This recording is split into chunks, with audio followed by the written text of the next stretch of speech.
Hey Wargamers, I am Josh and this is Wargames Delivered. Thank you so much for tuning in. Today I'm going to ask you a very important question. Do you weather your miniatures or do you leave them clean?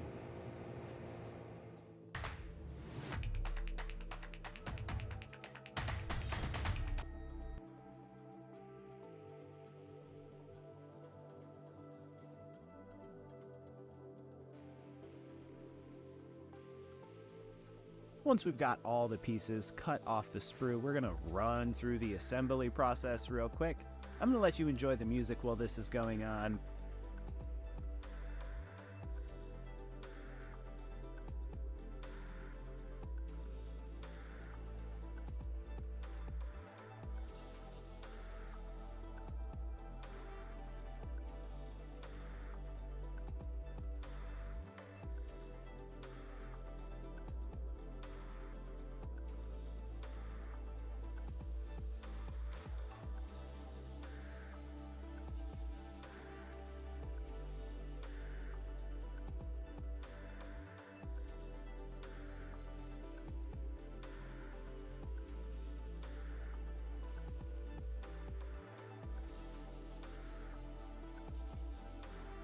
You know, I do have to say, I really enjoy Warlord's plastic vehicle kits. I think they're very, very fun.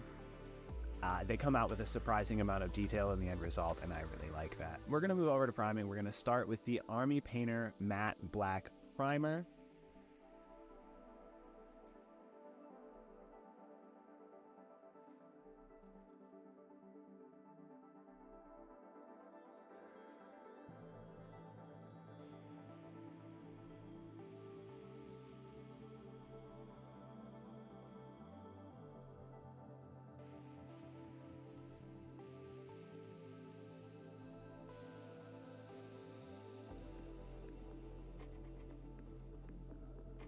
I love the Army Painter Matte Black Primer, by the way. Out of an airbrush, it goes on so smooth. But while I was sitting here staring at it, you know what I decided? It needs a friend. There we go. That's better. Now that we've got those two, let's get them set up in their base coats. We're going to use the Army Painter Desert Yellow here through my Badger airbrush.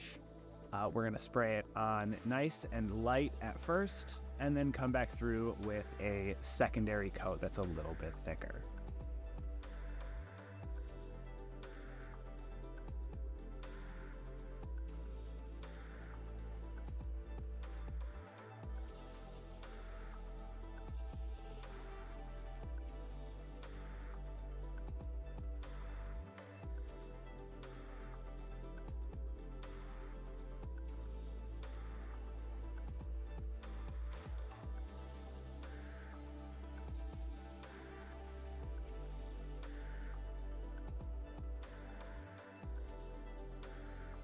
Important thing to note here, make sure you keep that airbrush moving across the model. You can use back and forth motions, you can use little circular motions.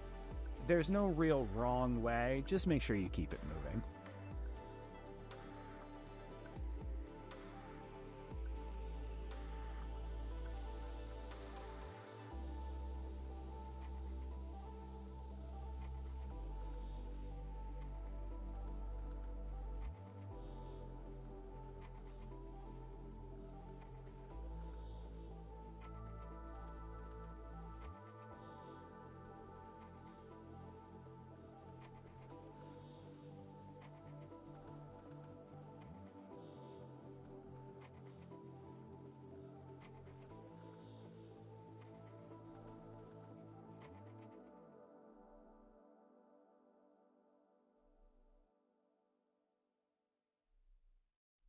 Don't forget to get your entry into the giveaway by checking the description below and following the link to our Discord channel.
Gotta love that fresh from the factory paint job. Let's move on to decals.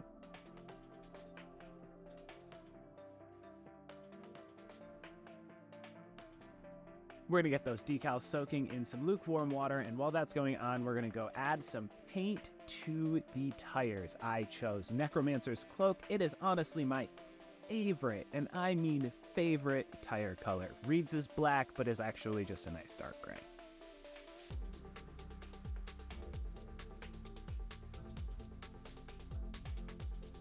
We're gonna slip that first decal into place and come at it with a Q-tip to squeeze out all the water underneath and make sure it lays nice and flat. After we move it, of course, if you use a wet Q-tip, you can usually move these decals a little bit to get them to the position that you want, and then switch it over to the dry side to squeeze out that water.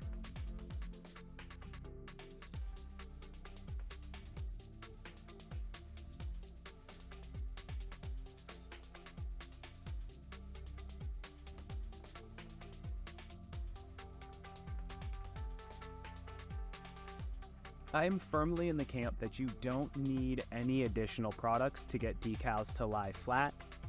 Personally, I use warm water and just make sure that I have a flat, very matte coat of paint underneath.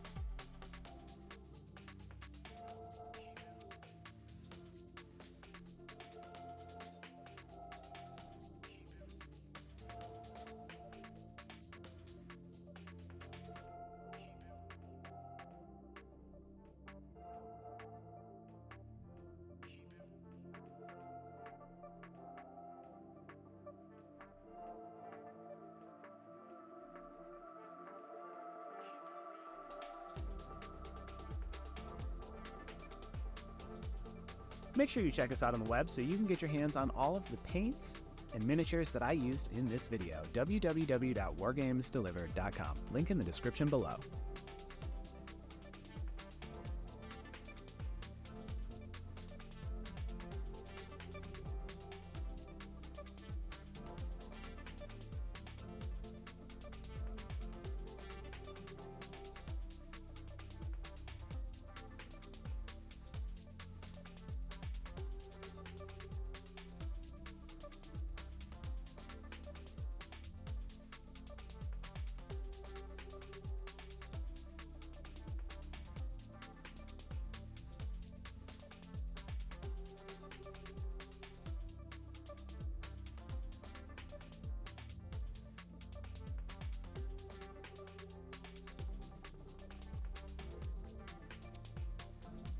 Base coats are on, decals are on.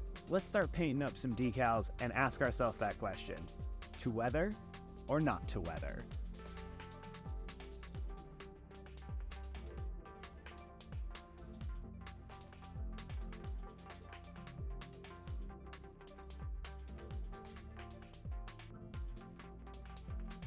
So I'm going to go through and I'm going to weather one of them and not weather the other one, and let you guys decide for yourselves if you like the weathered option better or not. So using a sponge that came in some Warlord packaging and the color Necromancer Cloak on a dry palette, I'm just going to sponge chip Necromancer Cloak all across the miniature. The reason I chose Necromancer Cloak instead of any other color is because these vehicles very specifically were painted dark gray when they were created, and then painted the dark yellow in the field at the time period that I'm trying to represent. So as the yellow paint faded and chipped, it would reveal the gray paint underneath before going to the original primer and then bare metal.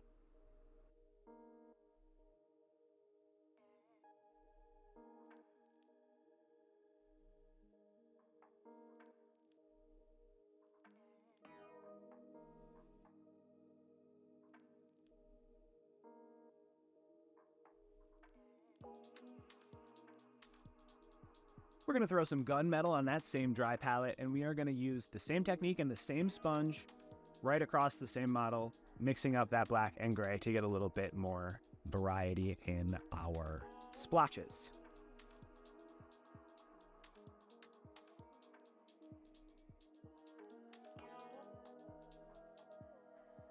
Now the vehicle's looking nice and beat up, but those tracks, they are looking way too clean. We have to take care of that.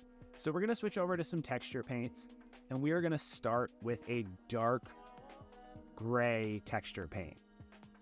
And we're going to splash that all over the inside of the rims, all over the inside of the wheel wells, on the tires itself, on the tracks, pack it in. I mean, jam it into all of the nooks and crannies where mud would get when you are cruising across some wet terrain.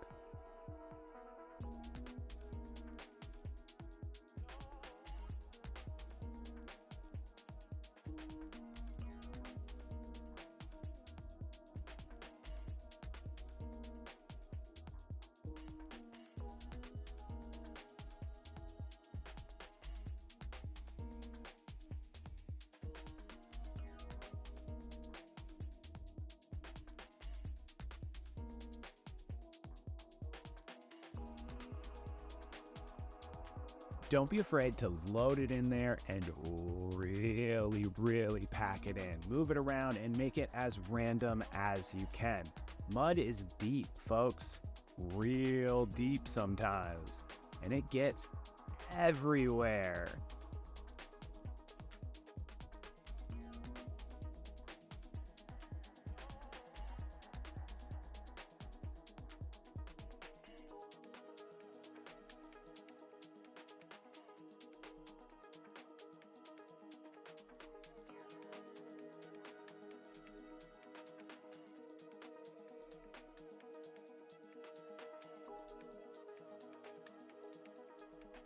To bring a little bit of variety into the mud on the base of the miniature, I went ahead and used this chocolatey red-brown mud. Oh, it turned out so beautiful. I can't wait for you guys to see the finished product. Until then, we're going to switch over to painting the details on the clean miniature, because I left this one fresh from the factory beautiful. We're going to use some elf green and do some dots and random patterns so we can fill out a splinter pattern across this roll. After we're done with the green, we're going to switch to a red-brown. I chose fur brown in this instance from Army Painter. I think it makes a nice contrast to the yellow and the greens, and we're going to do the same thing with this. We're going to use random patterns spread out across it, random dots and lines and waves.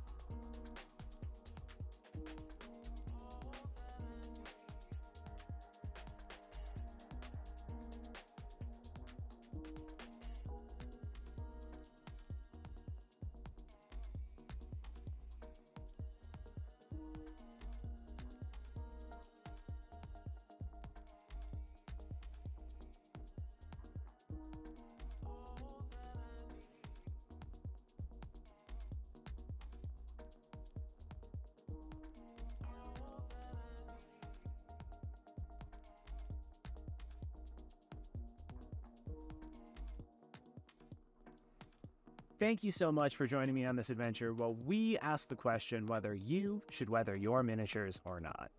Personally, I love the look of a weathered miniature. I think it brings a little bit more life to the tabletop, but that is my personal preference. If you like your miniatures clean, by all means, paint them like they are fresh off the factory, because that looks good too.